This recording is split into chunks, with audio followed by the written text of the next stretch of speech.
You think FPV pros aren't scared to crash. They are. The real difference is they are ready for it. And that changes everything. If you're new, crashing feels bad. You think I messed up, I broke something, I'm not good at this. That's normal. Everyone feels that in the beginning. Even the pilots you watch on YouTube. They're not fearless. They just don't panic when it happens. Here's the simple difference. Beginners hope they won't crash. Pros expect they will.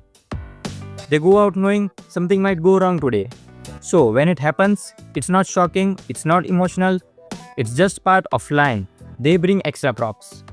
They avoid concrete when learning. They fly in open space and they prepare for impact. And preparation removes fear. Now here is the part most people don't realize. Pros don't waste anything. Good shot, that's content. Crash, that's content too. Broken arm, repair video. Bad attempts, behind the scene. Nothing is wasted. So there is no ruin day. Whatever happens, they can use it. And that removes pressure. Instead of thinking, I hope I don't crash, try thinking, whatever happens, I'll use it.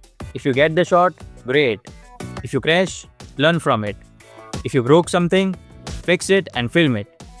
It's all part of the process. Crashing is not a sign you're bad. In FPV, it's normal. The only difference between you and a pro is how you react after impact. Pick it up, check it, fly again. That's it. If this made things clearer, subscribe to Aerofuture for more simple FPV guides. I'll see you in the next one. Happy flying.